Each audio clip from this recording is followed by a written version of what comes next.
Transforming inspiration, purposeful passion, spreading the word of God with love, a gift to all nations, an eagle flying high above, watching over us, watching over us. Emmanuel Makandiwa, inspiring people, sharing love.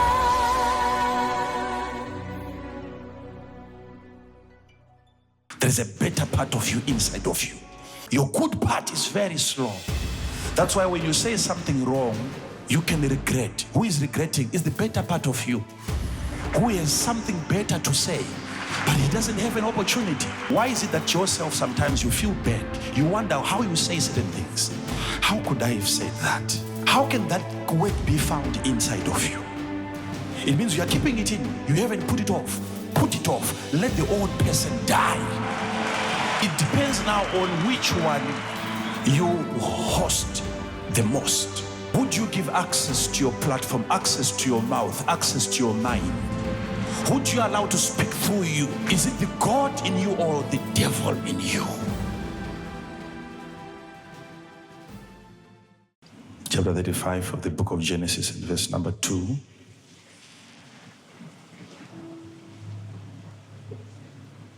We look at the last part. And change your garments. You may be seated.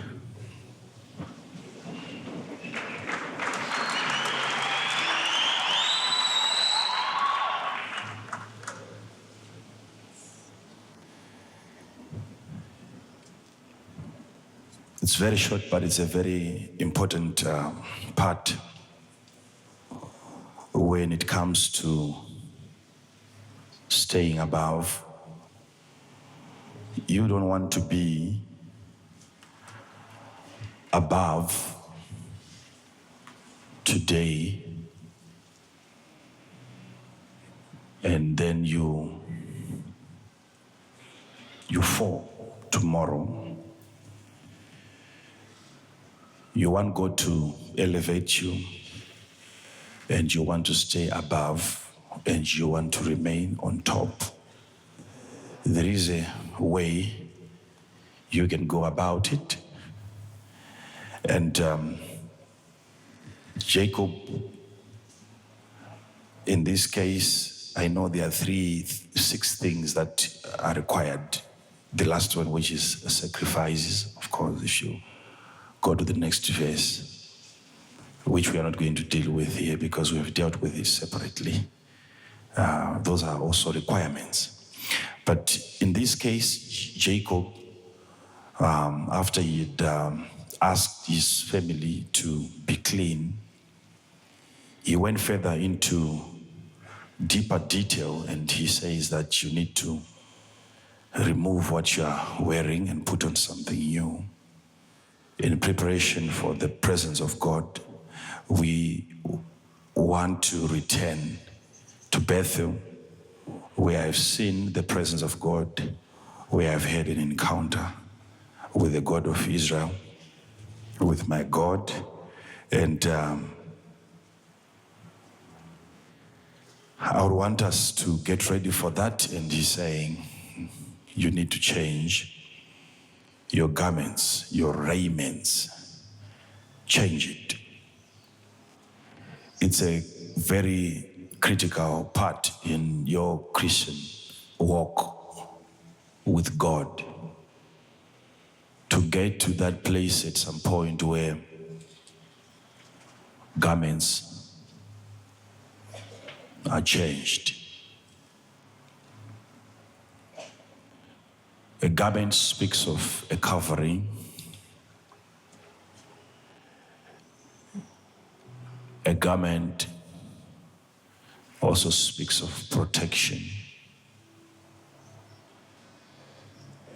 A garment, in other cases, it represents safety.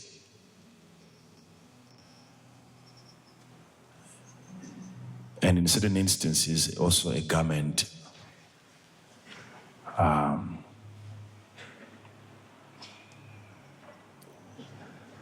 represents your outward look or your outward appearance.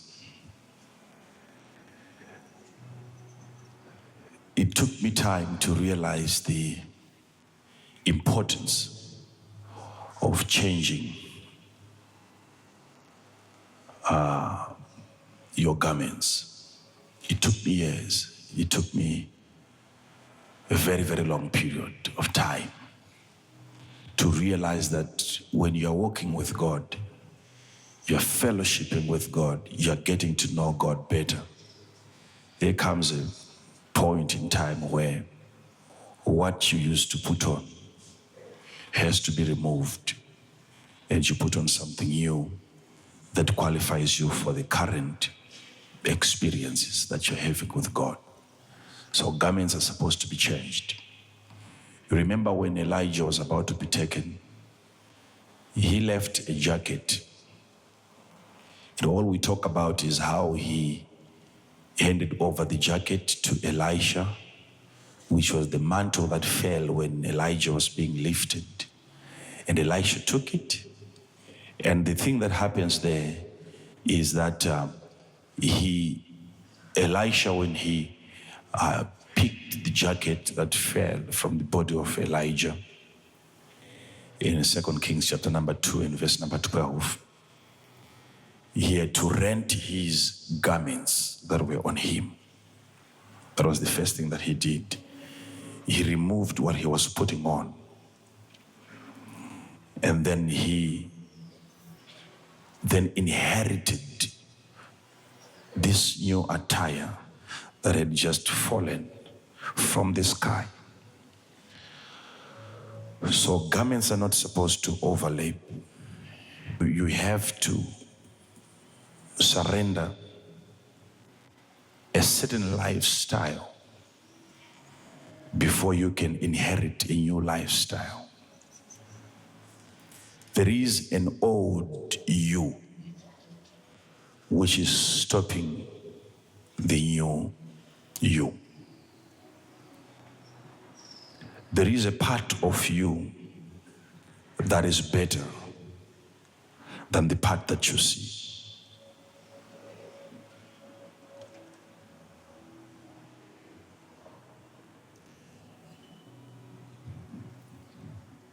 There is more to you than what you have seen and than what people have seen. There is always a better part of you that is being stopped by the other part, the worst part of you.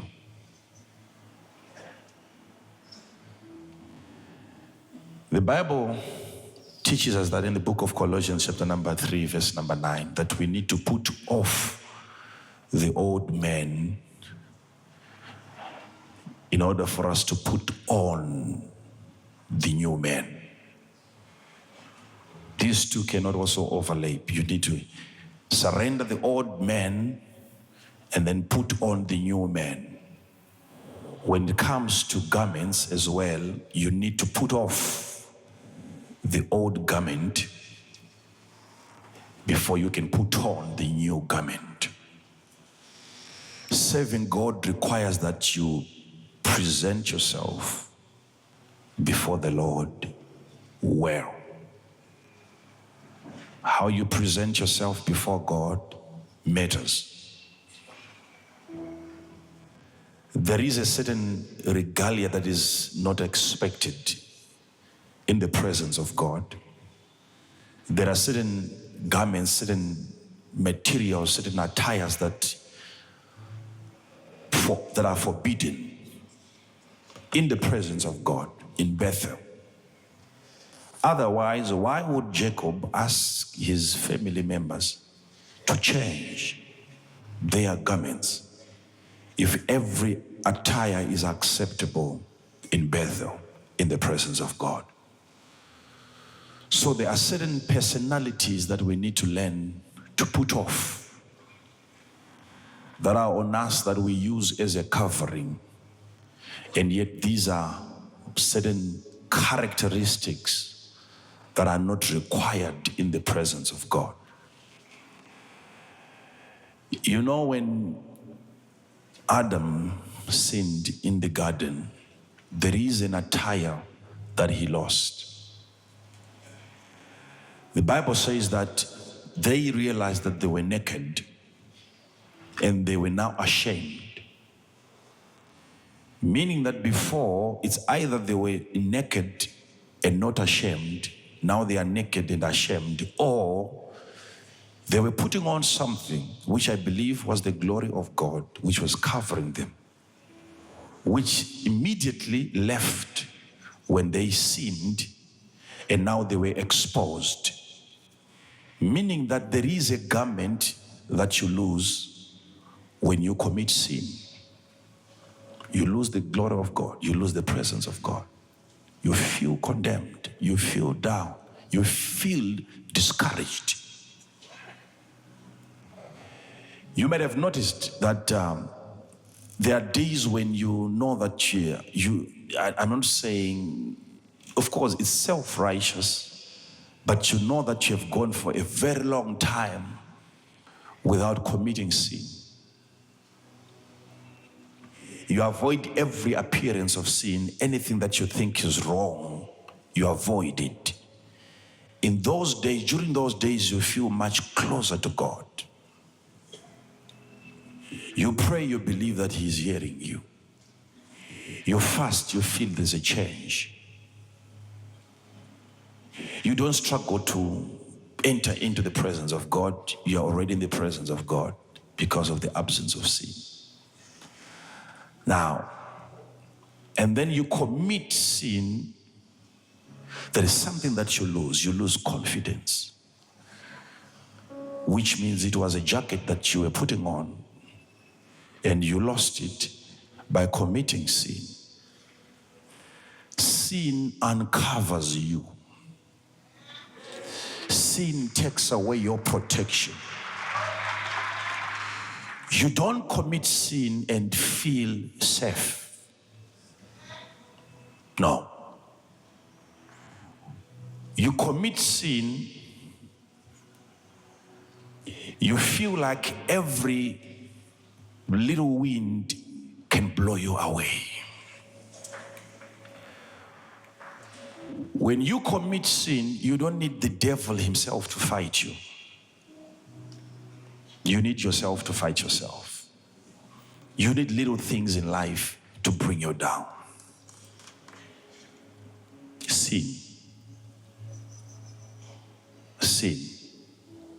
So he's asking his people to be clean. Be clean. My brothers and sisters, he's saying, be clean.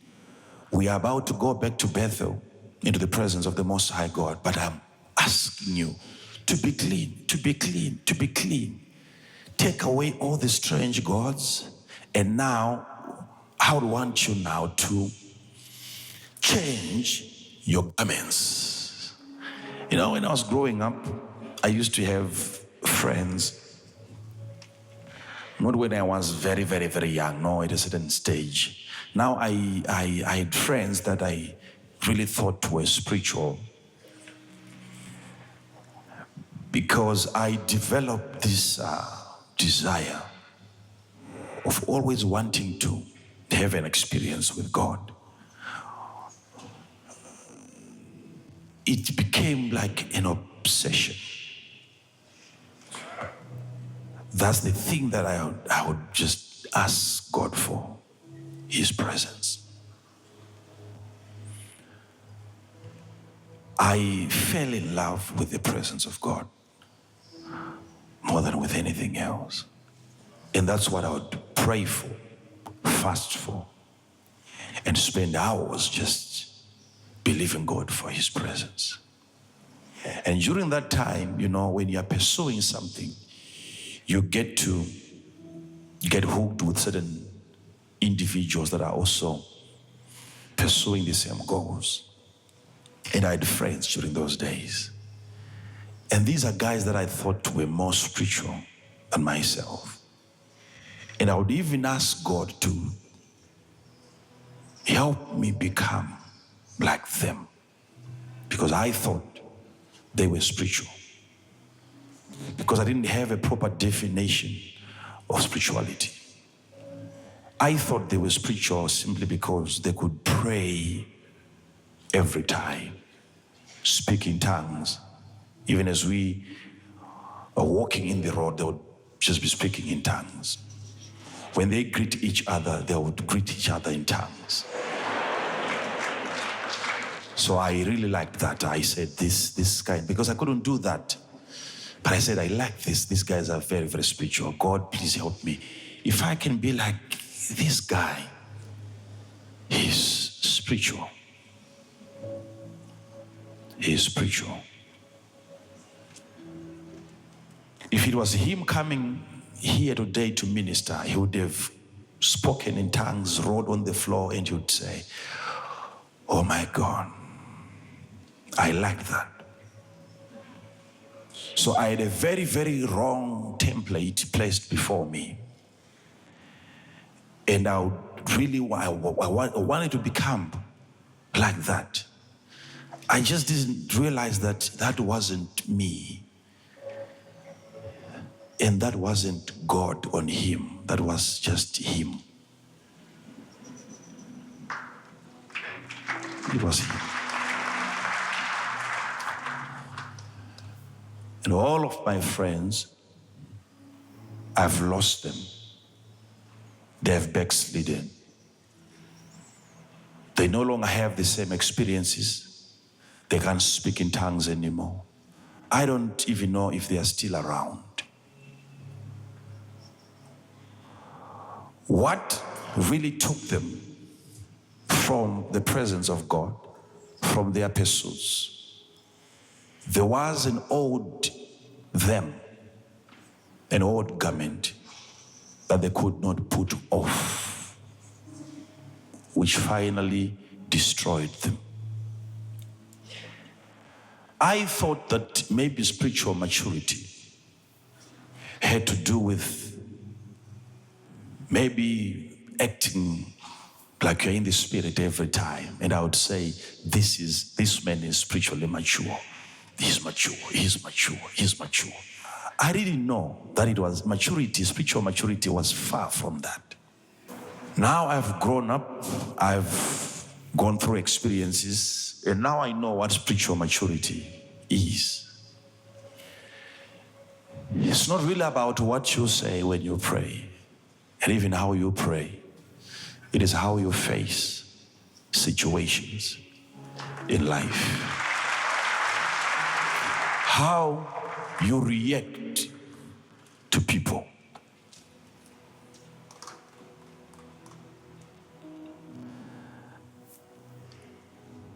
Because you can be here taking notes, somebody looks at you, you look like an angel. Until you are provoked, there is an old nature that comes out of you. And everyone wonders if the devil is really in hell or he's right next to you. There is an old garment that needs to be taken off. You realize that there is a part of you that you don't want people to see.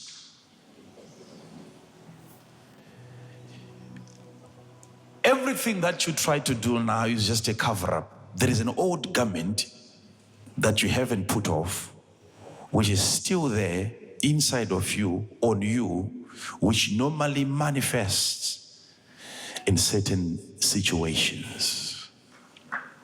There are times you act and you react and you respond like you have never had an experience with God. It's an old garment. And that's what kills you. I've seen people who really love God. They serve God in different departments. They serve God. They serve God. They serve God. They serve God. And you know what? What I've noticed in life is that Most of the people that you really see committed in the house of God, they have serious issues. Very serious issues. Very, very serious issues. And what really motivates them to serve God to those magnitudes, they are believing that if I overdo this, maybe God will end up overlooking that. They do it to extremes because there are areas that they are trying to cover up. Maybe if I do it well here, God might then end up ignoring that part that I haven't done well.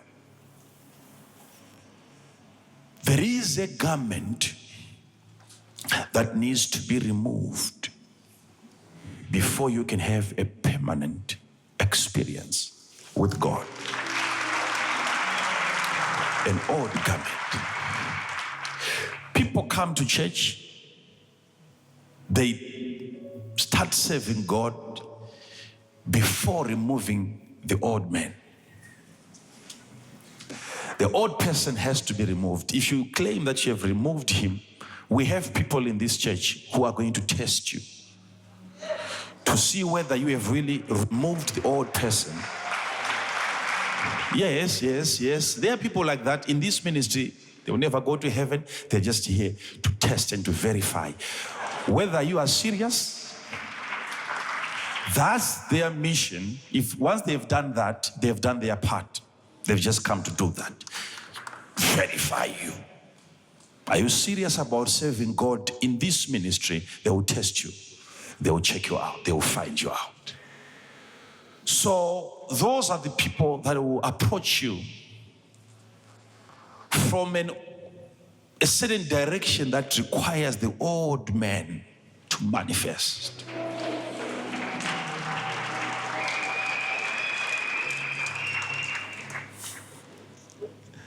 You know you used to beat up people before, now you can't. But there are people that you see coming into your life that